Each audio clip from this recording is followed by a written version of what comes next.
If that line made you lean in, good. Keep leaning. Because my story isn't tabloid loud. It's quieter, sharper, and it cuts just the same. My name is Lorraine Cole. I'm 56, a Black woman born and raised in Atlanta, Georgia.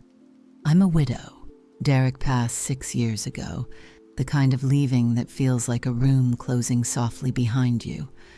I work part-time as a nurse at a clinic off Peachtree, and the rest of the time I've been busy being what I thought was an excellent mother. If I'm honest, I treated motherhood like a second shift and a third job, clocking in with a smile, clocking out with an overdraft. My son's name is Marcus. I've always said it with my chest, Marcus, as if the hyphen in my breath gave him more structure. He's 29, smart with words, quick with a charm that works better on everyone but himself. When Derek died, I looked at Marcus and thought, it's just us now, baby. I made him my mission. Rent? I had it. Couch, bed frame, coffee table that matched the mood board in his head. Put it on my card. Groceries? I filled the fridge even when mine hummed on leftovers. When he met Brianna, pretty, polished, the kind of smile that photographs well, I told myself this was the payoff. My son building something solid. He said she wanted a certain dress, the kind that makes a girl feel chosen. Mama, it's a once-in-a-lifetime thing. I paid for the dress, the credit limit kind of love. If you're wondering why, so am I. Why did I keep saying yes when my bones ached to say no? Why did I believe that money could buy me a seat at a table already set without me? Maybe because it felt easier to swipe than to speak, easier to send than to say, son, you're grown, act like it. Easier to be needed than to be merely loved. There were signs, tiny ones that didn't bark, only nipped. The way texts came late and apologies came earlier than the offense. The way temporary became a season, then a climate. The way Brianna's thanks came in emojis instead of eye contact. But I kept moving, like a woman carrying a stack of plates across a crowded room, refusing to look down because she's afraid of what she'll drop. And then came the day that turned the air brittle. I was carrying a different set of plates, literal ones, white bone china Derek won at a charity auction. I'd wrapped them in paper the way I wrap my feelings, carefully, tightly, hoping the corners don't cut through. I drove over to Marcus and Brianna's place, a small apartment with a balcony that faced a brick wall but somehow still had good light. The plan, as I understood it, was to talk about the wedding. It was always the wedding. Someday soon, after the new job, after the tax refund, after the right venue opened up a date. I had a funding plan, color-coded in my head. Flowers, maybe. Cake, perhaps. The DJ, if he gave a church discount. I'd already paid for the dress, the honeymoon starter, and the deposit on a venue they liked before they decided they liked a different one. I told myself I was buying joy in installments. Brianna opened the door in a cream sweater, bare-faced, polished in that effortless way that takes effort. The apartment smelled like vanilla candles staged for a showing. Marcus wasn't in sight.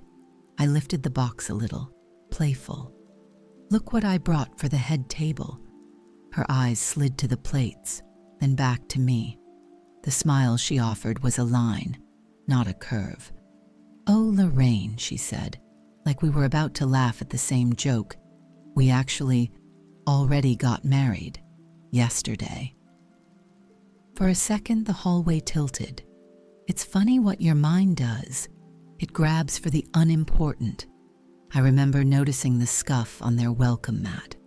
I remember how the plates suddenly felt heavy, as if the box had learned a truth and didn't want to be carried anymore. When? I asked, because words are currency, and I needed change. Where? Just a small thing, she said, eyes bright, voice cool. We invited only the special people. only the special people. I heard the words and felt them sit down between us like a third guest who eats first. Something in me lifted its head, something that had been sleeping in my chest a long time. It wasn't anger, not yet. It was recognition, a ledger flipping to a fresh page, the realization that I had been paying dues to a club that would never give me a membership card. Marcus finally came out of the bedroom, hair neat, shirt untucked, like he'd been half-dressed for a celebration and half-dressed for a nap. "Mama," he said, and he reached for a hug with hands that didn't know where to land. It just happened so fast. "Fast like a direct deposit," I said before I could stop myself. He flinched. I didn't apologize. I lifted the box of plates and felt their weight tell me a story I had refused to hear. Who buys the dress and doesn't get an invitation? Who floats the honeymoon and doesn't get a seat at the ceremony? Who mistakes being a lender for being loved? I set the box on their kitchen counter, gentle, because grace is a habit even when people don't deserve it, and took a breath deep enough to taste the candle's sweetness. "Congratulations," I said, because I was raised in church and we bless even through the smoke. "Truly." Brianna tucked a curl behind her ear. "We'll do a party later," she said. "Something big. You can help plan. You're so good at organizing." It should have sounded like inclusion. It sounded like assignment, like they were offering me a job at a company that had already fired me. On the drive home, the radio played an old soul track about love being patient, kind, keeping no record of wrongs. I turned it off and let silence do the singing. The city looked different. Same streets, new map. Halfway down Boulevard, I caught myself counting. The checks I'd written, the bills I'd covered, the little emergencies that always arrived right on time. What if all my helping had been a lullaby that kept the boy and my son asleep? I pulled into my driveway and left the engine running a moment longer than necessary. The porch light flipped on, a sensor catching motion it couldn't name. Inside, I put my purse on the chair where I keep it, keys in the bowl where they live, and I sat at the kitchen table Derek built, the one with the nick in the corner from the year we moved and learned the geometry of narrow doorways. The questions came then, fast and hot. How does a mother become a wallet? When did yes turn into my default and no into a betrayal? What would happen if I stopped being the bank and started being a woman with a life? I didn't have answers yet. Not the kind you tattoo on a day to remember. But I knew this. Something had ended, and it wasn't my patience. It was my subscription to their version of love. I took out a checkbook I hadn't touched in months. Most of my doing lived behind apps now, and wrote my own name on the line. Not an amount, not that night, just the name. A promise to pay attention, a promise to transfer the balance of my life back to me. Outside, a siren wailed somewhere and then faded into the ordinary hum of the city. You hear a siren and you wonder, where are they going? Who needs rescuing now? I looked at my reflection in the dark kitchen window. Short silver coils, tired eyes that still held a steady light, and I realized the answer. I did, and I was home. The next morning I woke to the sound of my own name, not out loud, just the hush inside a house that finally knew who paid the light bill. I made coffee strong enough to steady a hand in a storm and stood at the sink, watching the street wake up. Boxes of memory live in kitchens, you know. Mine held every casserole dropped off after Derek died, every late-night sandwich made for a son who said he'd be home in a minute and strolled in at 2. I opened the drawer where spare keys used to wait like insurance. Empty now. I'd thrown them out the night before. The question that had followed me to sleep rose again. What happens when you stop paying for the privilege of being ignored? I didn't know, but I knew what happened if I didn't stop. That answer I could recite. I started small and visible. The kind of changes you can point to if someone asks, "Are you sure?" Haircut first, silver coils shaped close, the kind that refuses to apologize for every year it took to get here. A deep balm on my lips, not to look younger, but to look present. At the hardware store, I bought new deadbolts, a door chain, and a small sign that wasn't a threat so much as a boundary. "This home is monitored." The clerk bagged it all and said, "You putting these in yourself?" I smiled. "I've put in harder things." Sly, soft signs of my old life tried to tug me back. An app pinged, the monthly auto transfer I'd set up, just until Marcus got on his feet. I stared at the screen. My thumb hovered over pause like it knew a history book might be written about this moment. I pressed it. Another ping. A subscription in his name billed to my card, one of those trials that never ended. Cancel. Then a third. A message. "Mama, can we talk later? Quick thing." I typed and deleted 3 times, then sent, "We can talk tomorrow at 2 p.m. Call me then." I put my phone face down and let the quiet settle like new paint. The locksmith came at noon. He whistled while he worked, cheerful as a radio I didn't have to plug in. "Old locks?" he asked, holding up the brass like a tooth pulled from a stubborn jaw. "Old habits," I said. We both laughed, and I felt something loosen in my chest, the way a tight dress eases when you sit somewhere you belong. I called an attorney after lunch. Her name was Caroline Pierce. Her assistant asked a few questions in that calm, precise voice legal offices give to the world. "Have you felt pressured to sign anything? Has anyone used your finances without consent?" I surprised myself. "Not yet," I said, "but the wind is changing." They scheduled me for Thursday. I wrote it in my kitchen calendar, black ink, small letters, no fuss, and then I did something reckless. I took a walk with no destination, past the church where the ushers still wore white gloves, past the playground with the same swing that squeaks on the second push, past the corner where Derek once told me I deserved flowers even on a Monday, and then bought me a bundle of daisies that never made it home because we gave them out to strangers along the way. I turned my feet toward the cemetery instead. I hadn't visited for months, not because grief had faded, but because it had become a roommate. I didn't need to knock on its door to know it was home. I stood in front of Derek's stone and told him the truth, that I'd been confusing generosity with permission, that I'd wanted to be needed so badly I'd forgotten to be respected. The wind lifted the hem of my dress as if to agree. "I'm going to live now," I said. "Not rescue. Live." A car slowed behind me when I got home. My porch light flicked on in broad daylight, overexcited, then went back to sleep. I installed the cameras and synced them to my phone, learning the rhythm of their tiny red heartbeats. I made a pot of red beans and rice, the kind that tastes like a house is hugging you back, and I ate at the table Derek built. Halfway through, the doorbell rang. It was Wanda from 3B, carrying a blueberry pie like a passport. We'd nodded at each other for years without ever crossing a border. I heard a drill and thought, "That woman is fixing something," she said. So I brought sugar. We sat in my kitchen and traded quick biographies the way kids swap stickers. Widowed, 2 grown daughters, hers, 1 grown son, mine, life that doesn't ask permission, and a book club she swore wasn't stuffy. "We read stories about women who stop apologizing," she said, "mostly because we need the practice." Later, in bed, I scrolled through the camera app and watched the front porch be a front porch.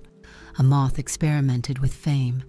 A stray cat considered my welcome mat, then my soul, then moved on. At 1:12 a.m., something else, the soft shape of a person in a hoodie trying a key that no longer matched the lock. It didn't work. The handle jiggled again. The person leaned close to the peephole and peered in as if the house would blink first. Then the silhouette turned and left, head low. My heart beat hard but not fast. I saved the clip. I knew the walk. I didn't text. Not yet. At 2 p.m. sharp the next day, my phone rang. Marcus. Hey, Mama? Light, careful. The voice you use when you're stepping onto a floor you suspect might complain. Can we drop by tonight, just to clear the air? You can call now, I said. We're clearing it as we speak. It's just, Brianna feels like you're mad at her, that maybe you took yesterday the wrong way. I took yesterday the only way there was to take it. I let silence do some work. Who was invited? He stumbled. It was small. Her folks, a couple of friends. You know, just special people. There it was again, that word dressed like a bruise. I see, I said, and I did. I saw a long table where I'd set plates for other people and left my own chair empty. Marcus, I love you. That doesn't make me your investor. It's not like that. His breath fogged the line. We just thought, you always said you don't like fuss. I don't like being used, I said gently, because truth doesn't have to shout to be heard. Those are different. He went quiet in the way a boy does when the mirror finally shows him a man. Then the pivot came, as pivots do when tenderness fails. We're family, he said. Family helps. Help is a door, I answered, not a leash. I felt the words steady themselves. From now on, my help will be the kind that keeps us both standing, not the kind that makes one of us kneel. He exhaled, long. So, are you saying no? I'm saying I'm done buying my way into rooms I should be welcomed into for free. More silence, a distant clink, like a spoon hitting a sink, and then a softer voice, Brianna's, somewhere just off the phone. I pictured her mouthing, ask about the bills. He tried again. What about the rent, just for this month? We're between things. I believe you, I said, and I believe in you. That's why this month is the month you figure it out. He hung up politely, the way you close a door when you're not sure you're coming back. I set the phone down and realized my hands weren't shaking. I made tea. I texted Caroline's office to confirm Thursday. I told Wanda I'd come to book club with a pie I did not bake. That evening, a message buzzed from an unknown number. Hi, Ms. Cole. I'm reaching out on behalf of Marcus and Brianna to discuss a simple document that would streamline future decisions and reduce stress for everyone. It was honeyed and smooth, the kind of note that pretends to offer help while reaching for your pockets. I read it twice, and a third time for the parts that were whispering instead of speaking. Power of attorney, convenience, just a formality. I typed one sentence. No, thank you. Then I added another. All future legal matters can go through my attorney, Caroline Pierce. Outside, dusk turned my street into a row of velvet ribbons. Somewhere a siren rose and fell, an ambulance maybe, or a fire truck racing toward someone else's catastrophe. I hadn't swapped anyone's lube for glue, and no firefighters were coming to pry me loose from a choice I'd made. But the image still made me smile. People stuck in the mess they made, not because of fate, but because someone finally said, enough. I locked my new lock and walked the length of my house, palm on each wall like a benediction. A question followed a step behind me. Was I ready for the storm that comes when you stop being useful to people who only called you when they needed something? I didn't answer out loud. I straightened a picture frame, turned off the kitchen light, and let the house hold the silence like a promise. Caroline's office smelled like eucalyptus and fresh paper, the scent of decisions being made. I wore Derek's old watch for courage. It doesn't tick anymore, but the weight reminds me that time is real whether you count it or not. Caroline greeted me with a handshake that felt like a period at the end of a long, messy sentence. We're going to build a file, she said, sliding a yellow legal pad toward me. Timeline, texts, receipts, bank statements, any messages pressuring you to sign, and those camera clips. Download and back them up. From now on, no porch conversations, no quick signatures, and no meetings you attend alone. If anyone wants your consent, they can ask me for it. What if they show up with a notary? I asked. It wasn't a hypothetical. I could see the neat little stamp, the tidy little lie. Then you show them my business card, she said, and her smile had edges. You deserve quiet. Let me be loud. She also suggested a simple thing that felt like armor, a neutral, independent cognitive evaluation scheduled by me, not them. A checkup for my brain, the same way I get my heart and bones checked. Not because you have to prove anything to them, she said, because we aren't letting them set the story. On the way home, I stopped by the pharmacy to pick up vitamins and a refill. Emily Chen was at the counter, small, precise, the kind of person who makes you believe instructions matter. She leaned in. Miss Cole, someone came by yesterday afternoon asking to pick up your prescription to help you out. Said you were busy and forgetful. I told them our policy is ID only. They didn't like that. She paused, measuring the next words. Do you want me to put a note on your profile?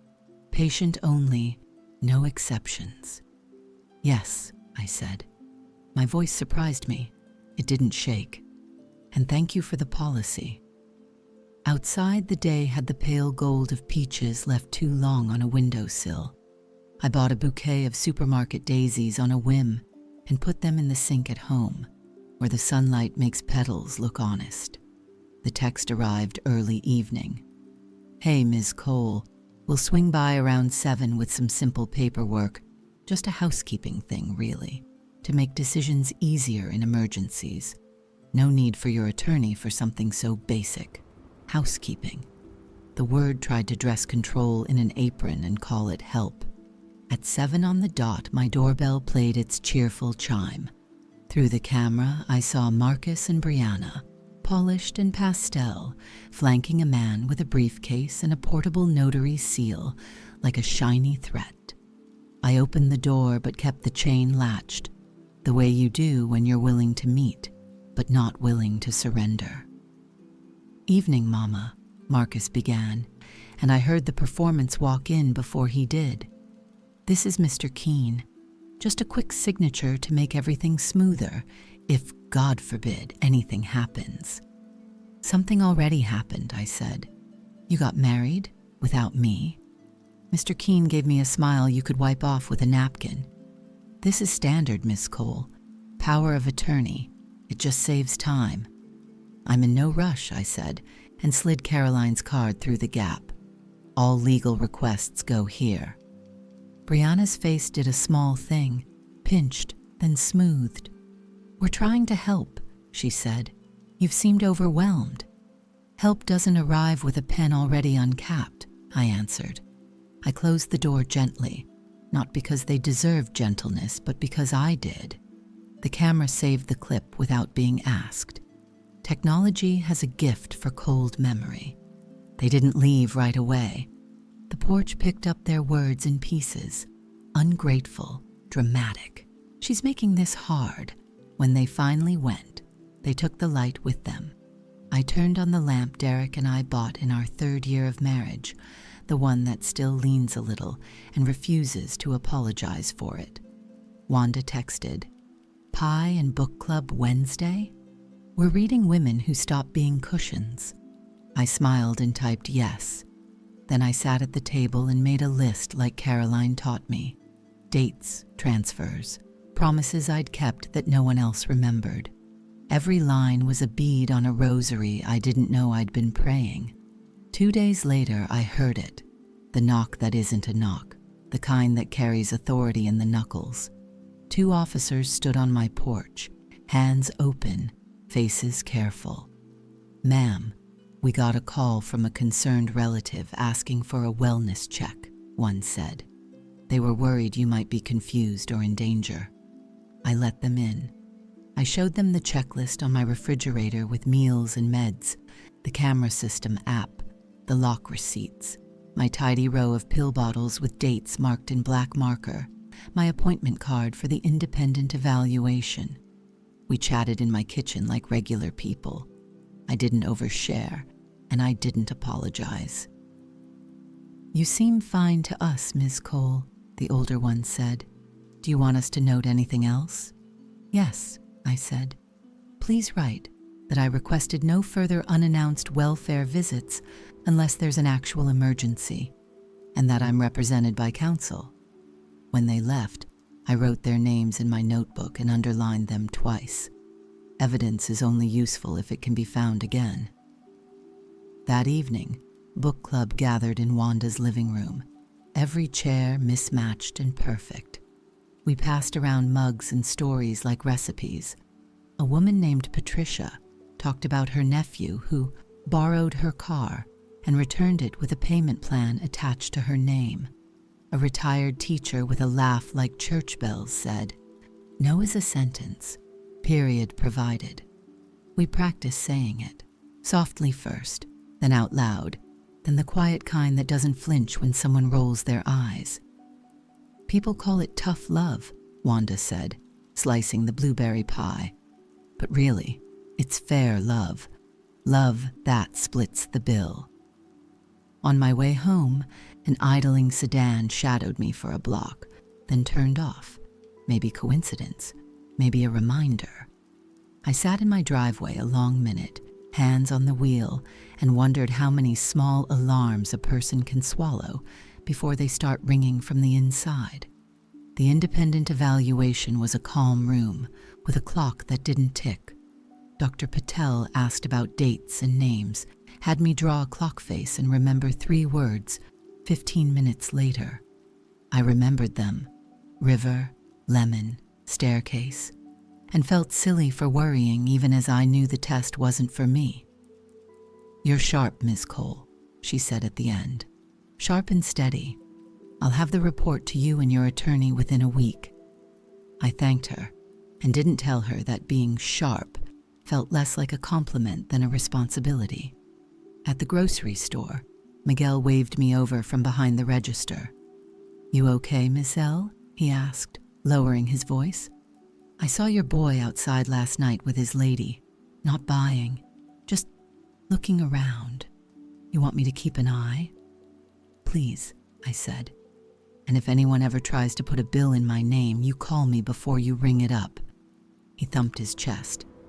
"Scout's honor." I was washing dishes that night when the doorbell rang again. 2 rings, quick, professional, not family. A woman stood on the stoop with a man beside her, both in plain clothes, both holding clipboards like shields. "Ms. Lorraine Cole?" she asked. "Yes." "You've been served," she said, and held out a thick envelope. It had my name typed with authority and the chill of paper that knows it will change something. Guardianship petition. Words marched across the top like soldiers. Incompetent, incapacitated, relief requested. I could feel my heartbeat in my gums. I took the envelope. The woman and her partner left as soon as the law allowed. The house was very quiet. I set the packet on Derek's table and slid my hands flat on either side of it. Not praying, just bracing. I read the first page and found myself in a funhouse mirror. They said I forget my medications, leave the stove on, misplace large sums of money, talk to myself in distressing ways, fail to maintain hygiene. They said neighbors had expressed concern. Neighbors. Which ones? The man who never brings his garbage can in? The couple who nod but never wave? Or someone coaxed into signing a story with my name on it? The questions came like hail. Who coached this? Who paid for it? Who stands to benefit if I become a legal ghost in my own life? I didn't have all the answers, not yet, but I had a pen, a phone, and a lawyer who told me to let her be loud. I had a pharmacist who believed in policies and a shopkeeper who believed in me. I had a camera that saw in the dark and a neighbor who brought pie when she heard a drill. I texted Caroline a single photo of the first page. Then, before the fear could get clever, I opened my notebook and started another list. Names to call, documents to pull, clips to download. I wrote river, lemon, staircase on the top line and underlined it. A private joke and a public truth. I remember what matters. Outside, a fire engine howled past, red lights strobing the walls in quick confession. Somewhere, someone needed prying loose from the mess they'd made. I turned off the tap, dried my hands, and told the empty room what I knew for sure. I am not going anywhere. Not from my house. Not from my name. The petition sat on my table like a block of ice, frosting the air around it. I called Caroline before the cold could creep up my arms. She answered on the second ring. "Don't read it alone," she said. "Bring it in. We'll read it together, and we'll answer it together." Her office felt like a place where paperwork goes to confess. Caroline drew a straight line down a legal pad. "Left side, their story," she said. "Right side, the facts. We don't fight fog with more fog." She listed steps, crisp as a recipe. "We'll file an answer within 10 days. We'll attach Dr. Patel's evaluation as soon as it lands. We'll subpoena pharmacy records. We'll get declarations from people who know your routines, your work, your church, your neighbors who actually interact with you. And from now on, if anyone calls to help, you say, 'Speak to my attorney,' then hang up." "What if they try to rush it?" I asked. The envelope had smelled like hurry. "They've already filed for an emergency hearing," she said, tapping the stamp dates. "We'll oppose it. Judges don't like emergencies people manufacture. Keep your routines, keep your notes. We'll bring the facts." At home, I made structure out of fear. I pinned a calendar to the fridge and wrote in the bones of my days. Pills at 9 and 9. Meals, work shifts, book club, church choir practice, even if my voice only ever makes the joyful noise part. Every receipt went into a clear folder. Every call log got a time, a summary, a little square box I could check once I'd sent it to Caroline. Dr. Patel's office called 2 days later. "We can release your report now, Ms. Cole. Do you want to pick it up?" I did. I held the envelope in the parking lot and felt something like a pulse return to a wrist. The letter was clinical and kind at once.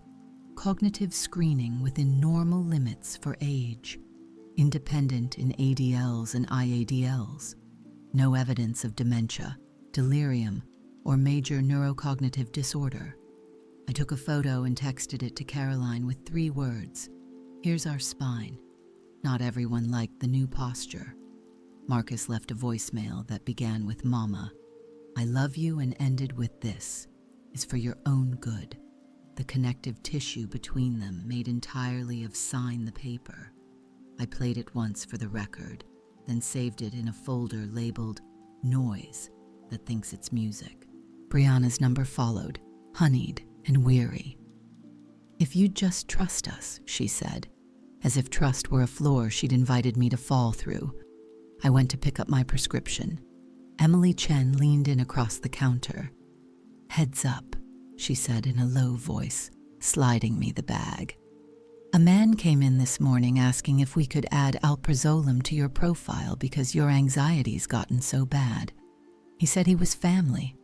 I told him we don't add controlled substances without a doctor's order, and only you pick up your meds. He left fast." "Did you get a name?" I asked, not expecting one. She smiled with her eyes. "People who lie give extra details. He said he was your caretaker. You want me to add a note? Patient only, no exceptions, and notify if anyone inquires?" "Add it," I said. "Make it bold." On my way out, Miguel flagged me from his register. "Miss L, someone tried to open a store credit with your name last night." he said. Said you told them to. I told them my mother would haunt me if I believed that. I saved the application and the camera clip. He slid a USB across the counter. You got a lawyer? Give her this. I did. Caroline's eyes gleamed when she saw the footage. Patterns, she murmured. Judges love patterns. They tell better truths than speeches. That afternoon, a Dr. Simon Green called from a withheld number. His voice was smooth as a well-worn doorknob. Miss Cole, I've been retained to conduct a cognitive evaluation. We can do a quick exam over coffee. Keep it simple. Please contact my attorney, I said, and read him Caroline's number slowly enough that he had to either write it down or admit he wasn't listening. He muttered something about cooperation and hung up.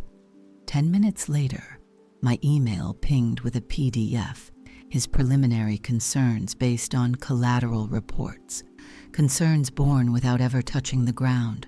Wanda found me on the porch, the evening bending toward kindness.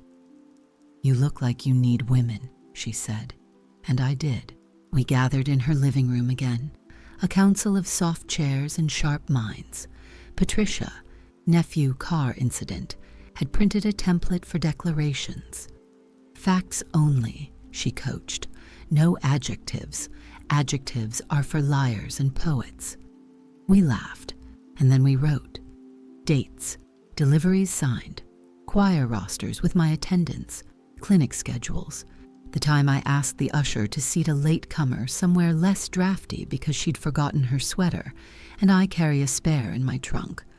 Ordinary proof, the kind that lives where you live.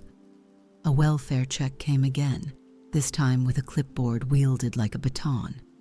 I stepped onto the porch and met the questions with the answers I'd already written on my fridge. Do you feel safe? Yes. Are you alone? By choice. Anyone pressuring you to sign documents? Yes, and here's their business card. The younger officer shifted his weight. Family can be enthusiastic, he said. So can banks, I replied. His partner hid a smile. The next morning, my doorbell camera caught the neighbor from 2A hovering at the bottom step, half committed to cowardice. I opened the door before he could flee. Mr. Leonard, I said, because names have weight. He turned, startled, guilty already. Did someone ask you to sign something about me? He looked at his shoes. They said you'd been leaving your door open, that you know. He fumbled. I didn't want trouble. You have it, I said, not unkindly, but not from me. Trouble is what happens when good people trade their eyes for someone else's story. He swallowed. Can I unsign it? You can tell the truth, I said. My lawyer will write it down for you. That night, someone tried my lock again. Wrong key, wrong house, wrong woman this time. The camera caught the hoodie, the fidget, the impatience of people who expect the world to let them in. A streetlight caught a plate number as the car pulled away. I sent the clip to Caroline and added a note to my log. Fear showed up, didn't stay. The emergency hearing notice landed on a Tuesday, stamped to look urgent by a machine that doesn't know my face. Thursday at 9 a.m. Will they try to move me? I asked Caroline, remembering the line in the petition about placement in a supervised facility as needed. They can try, she said. We will not make it easy. We have Dr. Patel's report. We have declarations. We have evidence of attempted financial control. We have their wellness checks that found you well. Judges are human. They read the weather. I didn't sleep much Wednesday. I ironed a navy dress and decided against pearls. They felt like apologies masquerading as jewelry. Wanda insisted on driving me, so you don't spend the ride arguing with ghosts. We prayed in the parking lot, not for victory, but for clarity. Clarity is a sword and a shield both. Inside, the hall was full of small dramas that looked like mine if you squinted. Brothers arguing about trucks, daughters whispering about pills, an old man sleeping in a chair like he'd finally found a quiet room. Caroline met us with a stack of folders and a softness around her eyes that I'd learned meant she was ready to be iron. Opposite us sat Marcus and Brianna, dressed like a magazine shoot about responsible youth. Between them, a woman in a cream suit shuffled papers with professional impatience. Mr. Keene's boss, perhaps. No one met my gaze long. Guilt can't hold eye contact. It looks at your shoes and calls you dramatic. The judge took the bench at 9:02, the minute hand insisting on its own dignity. She read the file faster than I can read a cereal box. When she looked up, her expression said she'd seen this play before. "Counsel, I've read the petition and the opposition," she said. "Before we begin, does the petitioner have any direct first-hand evidence of incapacity? Not opinions, not, she seemed. Evidence." The cream-suited attorney cleared her throat. "Your Honor, we have affidavits from concerned neighbors." "Anonymous?" the judge asked. "Signed, but..." The judge held up a hand. "And has Ms. Cole been evaluated by a qualified independent professional?" She looked at us. Caroline slid Dr. Patel's report forward like a queen in a chess game that's been patient too long. The judge read 2 paragraphs and nodded once. "All right. We'll take witness proffers at the full hearing next month. For today, emergency relief is denied. Ms. Cole remains in control of her person and estate." The words landed like a chair when you've been standing too long. Marcus slumped, a boy who's missed the easy shot and doesn't know who to blame. Brianna looked at the clock like time had misbehaved. We weren't done. Caroline squeezed my hand as if to remind me the big fight was still ahead. But the room felt different on the way out. Lighter? Yes, but also truer. In the hallway, I caught sight of my reflection in a glass case holding flags and a plaque none of us ever stopped to read. I looked like a woman who had packed for a long trip and remembered to bring her name. Outside, Atlanta did what cities do, pretended not to notice 1,000 small revolutions happening at once. Wanda looped her arm through mine. "Lunch?" she asked. "Pie before sandwiches. We earned it." "Pie before everything," I said. On the drive, my phone buzzed. A new email from Caroline with a list of next steps. Witness prep, document requests, a gentle note, "Do not engage. They will escalate. That is a sign of strategy failing, not of you failing." I exhaled a laugh I hadn't realized I'd been holding. "What?" Wanda asked. "Nothing," I said, watching the city stream past. Just making room where fear used to sit. There were more questions waiting. I knew. About who had whispered to whom. About what lines they were still willing to cross, to draw my life inside their hands. But we had answers now, too, not just feelings dressed up as facts. We had a rhythm, note, save, speak, stop, and a truth that kept humming under the noise like a bass line. Love without respect is a favor with a leash. I was done being walked. The full hearing fell on a Monday that smelled like rain, even though the sky insisted on being blue. I woke before my alarm and brewed coffee so strong it could stand up for itself. The navy dress from the emergency hearing waited on the chair like it remembered my shape. I pinned my hair back, let the silver show, and tucked Dr. Patel's report into a folder until the edges stopped feeling like teeth. Wanda drove, knuckles easy on the wheel, gospel humming low under her breath. In the back seat sat our little army, a binder with tabs Caroline had labeled like hymn verses, timeline, financials, security, medical, witnesses, and a pie we'd promised ourselves for after, no matter how the day went. "If the judge asks a question you don't understand," Wanda said, "you say, 'Please repeat the question.' If she asks one you do understand, you still breathe first." We laughed, but my hand stayed steady. I had lists to lean on. and that steadiness felt like a miracle I had built myself. Caroline met us on the courthouse steps, flat shoes and a storm-quiet face. "They'll try story," she said. "We'll offer structure." She squeezed my palm. "You tell the truth. I'll handle the adjectives." The courtroom had that strange schoolhouse hush. Old wood, old flags, a new day. Marcus and Brianna were already there at the petitioner's table. He had on the tie I bought him for Derek's funeral, and that hurt in a petty, precise way. Next to them sat Cream Suit, now with a stack of affidavits and a pen that wanted to move fast. On our side, Caroline clicked open 2 fountain pens and aligned them like rails. "When the train comes," she said lightly, "we make sure it's on track." Judge Harper took the bench at 9. She read faster than anyone I've ever seen, eyes raking paper the way a mother rakes a messy room. "Counsel," she said, "I've reviewed the file. We denied emergency relief. Today we'll hear testimony." She turned to Cream Suit. "Call your first witness." They led with a neighbor I knew by face and mailbox, not by heart. He told the court I left my door open often.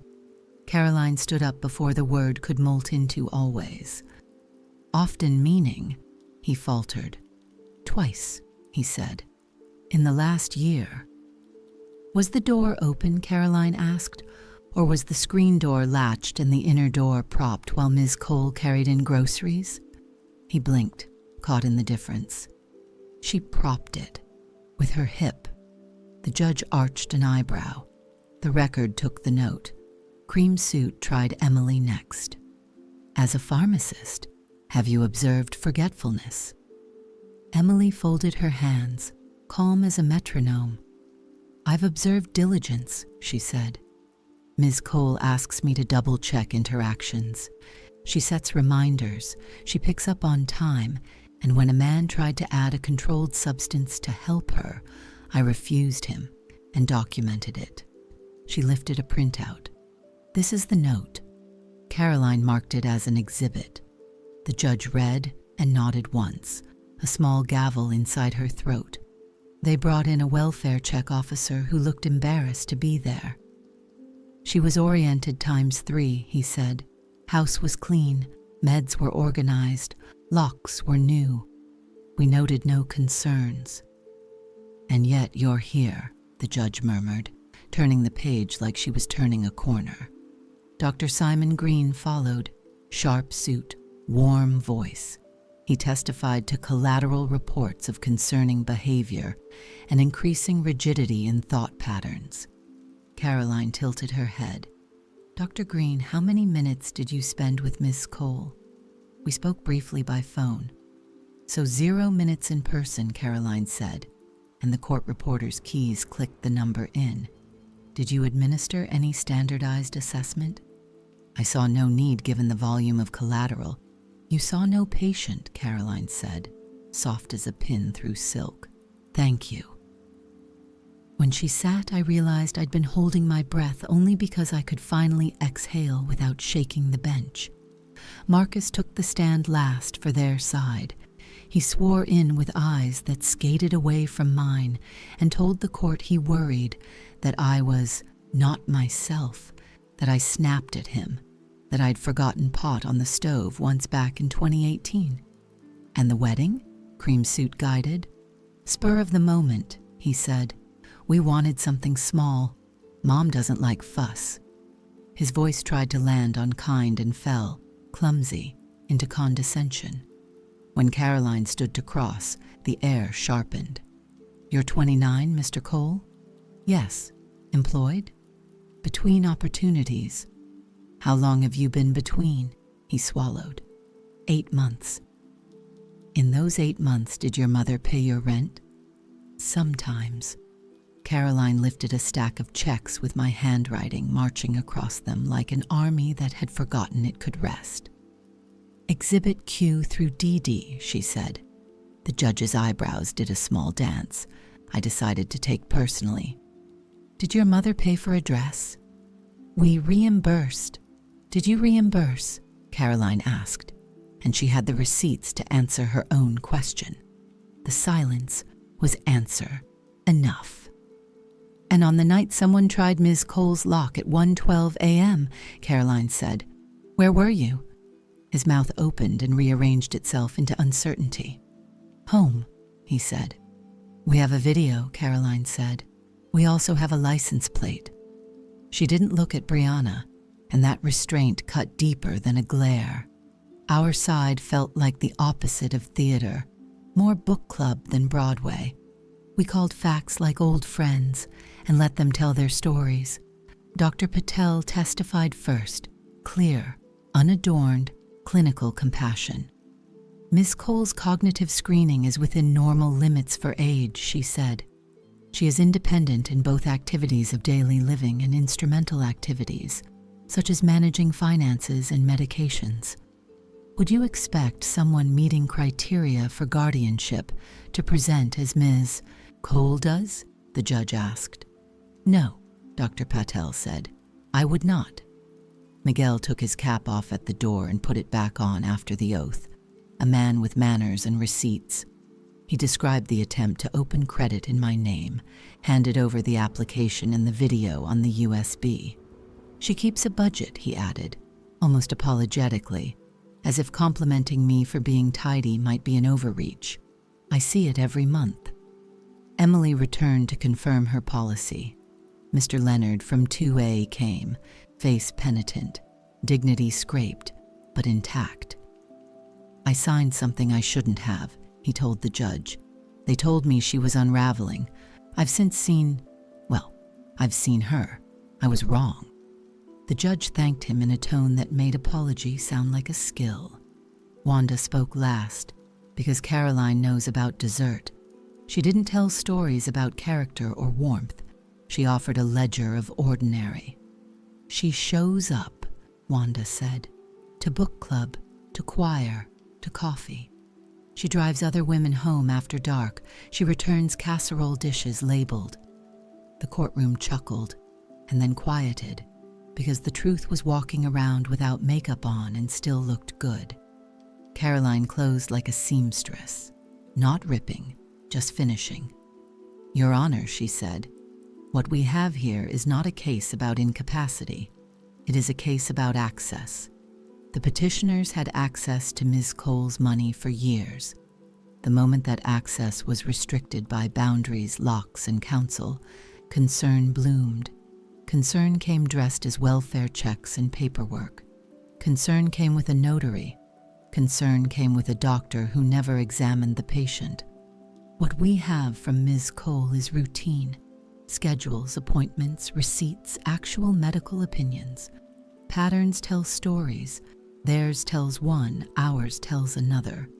Only one is admissible as fact. The judge held silence like a scale, weighing. I could feel my heart in my wrists, in my teeth.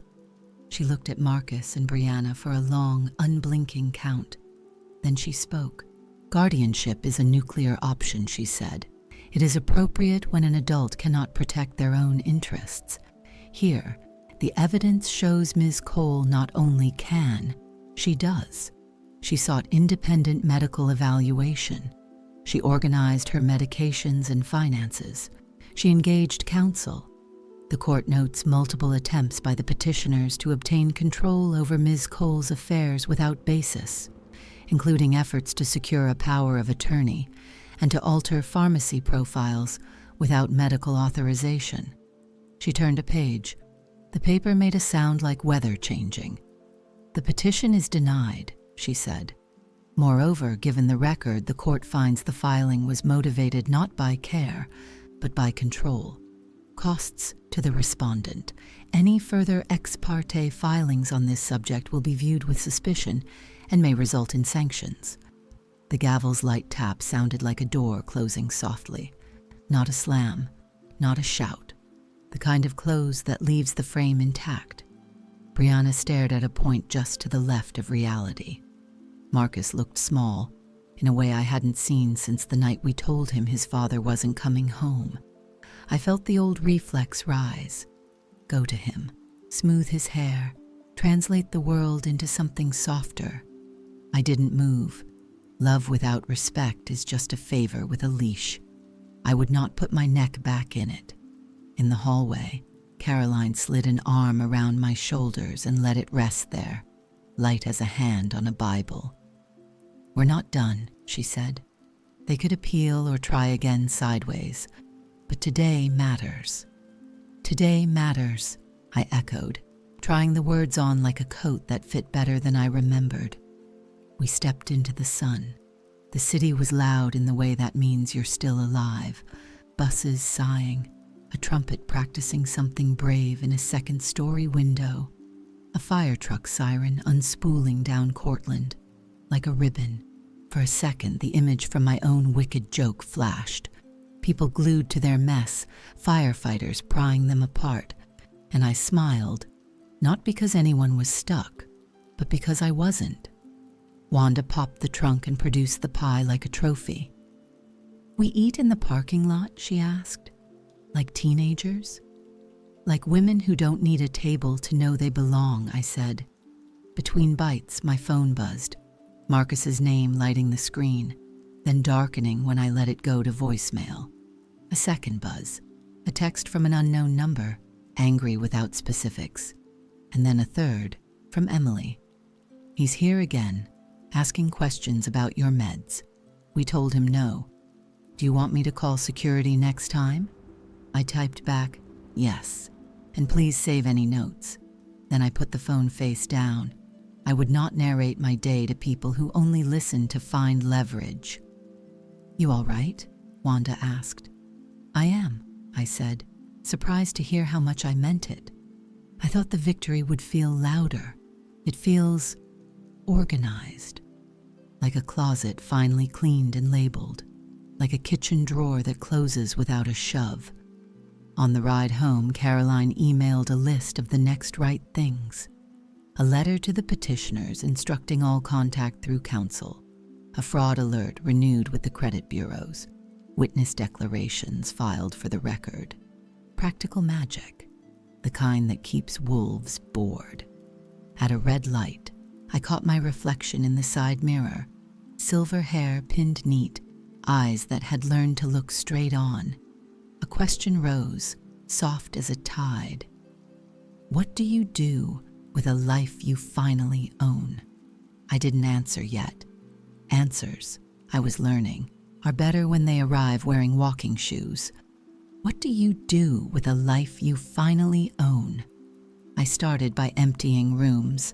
The big house had always felt a little too proud for one woman and her ghosts, so I sold it while the judge's words were still warm in the air. I kept the lamp that leans and Derek's watch that doesn't tick. Everything else found new addresses. The dining set went to a young couple who said grace like they meant it. The sofa rode off in the back of a pickup, two teenagers grinning like they'd just robbed a comfort store. I labeled boxes like a librarian of my own past. Keep, give, release. And when it was done, the echo in the room sounded like a blessing instead of a loss. My new place was a 6th-floor apartment that faced the city's small bravado. Buses exhaling, a laundromat's neon winking, a trumpet practicing bravery from somewhere above a nail salon. It was a home that didn't pretend to be more than what it was. Sun across a cheap countertop at 9:13 a.m. A coat hook that caught what I let it. A window that remembered how to be a mirror at night. I set a vase of supermarket daisies in the kitchen sink, where the light tells the truth. I hung the hardware store sign by the door. This home is monitored, not as a threat, but as a promise to myself. I put new locks on habits and kept the key. You might ask, did I forgive my son? Forgiveness is too big a cape to wear all at once. I started with something smaller, clarity. Caroline sent a letter that said all contact goes through counsel. I forwarded unknown numbers to a folder named Static and let silence be the music. Days became days again. Pills at 9 and 9, work shifts, book club, choir practice where my voice still landed squarely on the joyful noise. I learned to sleep without narrating my heartbeat to myself. Then the world knocked softly. Ms. Cole, the director at the church's senior center, said, "Would you speak at our Thursday group? We've got folks who could use your story." I wondered if a story needs permission to be useful. Turns out it needs the same thing a lock needs: alignment. So I went. I stood in a room that smelled like coffee and peppermint and told the truth in short sentences. No is a sentence. Help is a door, not a leash. If someone brings a notary to your living room, send them to your lawyers. Freeze your credit like water before a storm. Carry a spare sweater, even in August. You never know when someone will need warm without asking for it. "Isn't saying no selfish?" a woman in the back asked, eyes like a long hallway. It was the question I used to hide under. I didn't answer right away. Silence can hold an audience like a hand on a heartbeat. No is generous when it protects both people, I said. Yes can be selfish when it buys you peace at someone else's expense. She nodded like a hinge finally found its oil. I kept painting too. Dr. Patel's office was near a studio where beginners are treated like a season, expected, changing. My first landscapes were more confession than art, trees listing to one side, rivers that needed a lifeguard. Your light is honest, the teacher said. Honest light became the goal. On Thursdays, I opened a clean page and wrote 3 words at the top before sketching. River, lemon, staircase. A private joke that kept my memory standing up straight. You may be wondering about the money. People do when you say the word freedom. It sounds suspiciously like expensive. I sat at my leaning lamp and did arithmetic that felt like therapy. Bills, savings, the little luxuries I never let myself name. Then I did the thing that made the room go quiet. I moved half my savings where I could never touch them again, not because of fear, but because of choice. The other half I sent to organizations that do for elders what I had to do for myself. Answer phones at midnight, teach locks, sit beside people in rooms where papers try to call them small. You don't always get to aim pain, but sometimes you do. It wasn't all noble. I bought a skewer of honeyed peaches from a vendor and ate them over the sink like a secret. I took a bus to Savannah on a Tuesday and stood so long by the water that the river started to feel like a relative. I went to New Orleans with Wanda and learned what a second line is for: joy that refuses to apologize for coming after sorrow. We wore matching hats by accident and pretended it was on purpose. Marcus texted once in that early season, "We should talk." The old reflex sprang up. Pack a lunch for the conversation, bring extra napkins for the guilt. I placed the reflex on a shelf and texted back, "Through Caroline, please." It felt like putting on a seatbelt in a car I hadn't asked to get into. Months passed. The camera app turned into a quiet watchman and then a bored friend. Ordinary things took center stage. A neighbor's new puppy tumbling down the hall, the mail slot learning to whisper instead of shout, the dishwasher's hum like a distant loyal bus. I thought about Derek and went to his grave without apology. I gave away the dining table, I told him, kept the watch. The wind lifted the edge of my scarf like a nod. If you listen long enough, love answers in the weather. Then one Sunday after church, I saw Marcus standing by the mural outside the fellowship hall, hands in pockets, eyes stiff with rehearsed speech. No Brianna, just my boy pretending not to be one. My first question rose, the one mothers swallow. Is he eating? Is he sleeping? It was followed by the second, the one I've learned to let speak first. Am I safe here? I asked Wanda to stay within earshot, I said, because safety starts with words that don't blink. He glanced past me and saw Wanda leaning near the coffee urn, all casual, all guardian. He nodded. heard. "I'm sorry," he said, the apology not rolling smoothly, each word like a shoe he had to put on before the next. "For the wedding, for the petition, for—" He stopped, inventory too big. I thought love was getting what I needed. I didn't think about whether I deserved it. "Do you know now?" I asked. "Questions are mirrors you hand someone and walk away from." He looked at the mural, hands of every shade reaching into bright paint. "I know enough to be ashamed," he said. "I know I believed money was proof." "It's a loud liar," I said, "louder than it needs to be." He swallowed. "Can we start again? I don't mean move back in or—" He winced. "I mean calls, dinner, no money." "That's too big a cape to wear all at once," I said, and heard myself. "But we can try a jacket, one Sunday dinner, bring nothing but honesty." We ate pot roast in my small kitchen like people who remembered how. He asked about my painting. I asked about his job hunt. We did not discuss rent or credit or the past, not because it had vanished, but because the present had asked politely to be served first. When he stood, he looked smaller again, but this time because he had put down something heavy. At the door, he lifted his hand to wave and saw the sign, "This home is monitored." "By you?" he asked, a wry smile trying on courage. "By me," I said, "and by anyone I invite." Brianna texted the next week, a message that wobbled between frost and flowers. I replied with Caroline's email. "Boundaries are not designed to win arguments. They are designed to keep the ground from opening. Arguments will do what they do. Ground must hold. Time did what time does when you stop trying to bribe it. It passed, and it took what it should, and it gave too." Emily called once to say a caretaker had stopped coming by to help with my meds. Miguel installed a small bell beneath his counter so I could ding it whenever I wanted a joke. Wanda's book club added a rule. If you bring pie, you take home compliments and an empty tin.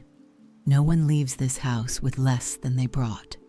One evening, walking home from choir, a fire truck tore down Cortlandt with its siren unspooling, lights washing everything in red admissions.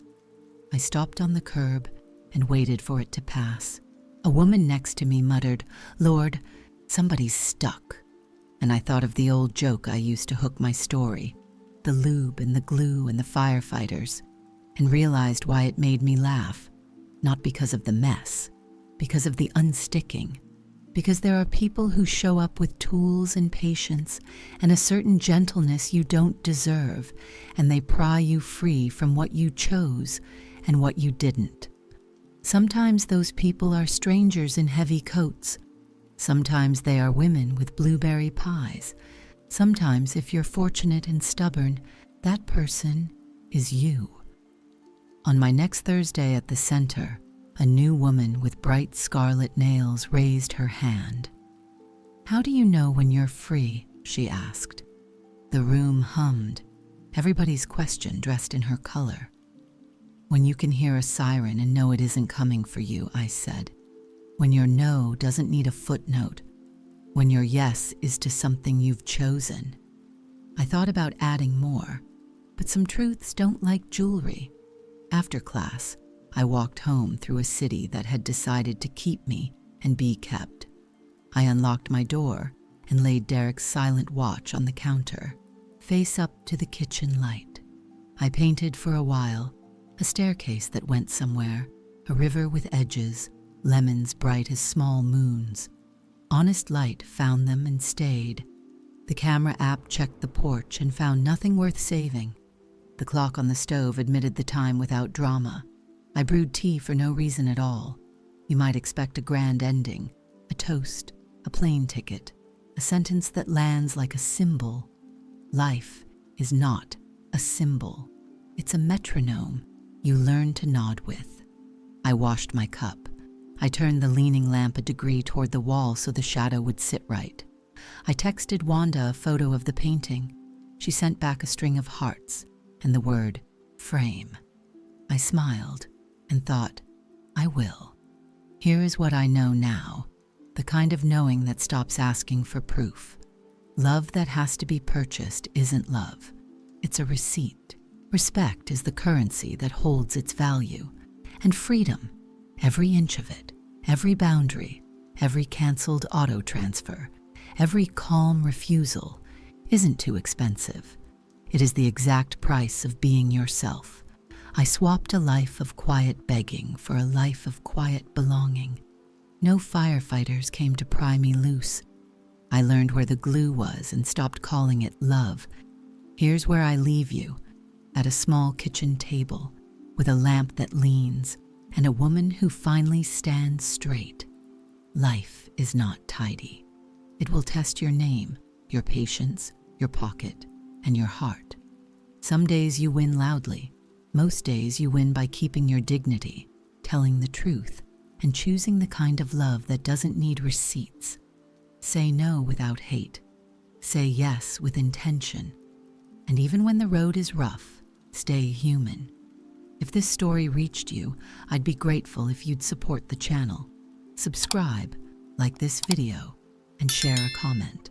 Tell me what part echoed in your own life, or what you wish someone had told you sooner.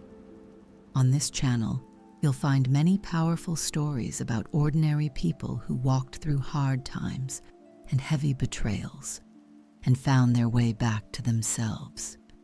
I'm Lorraine. Thank you for listening. I hope you come back for the next story.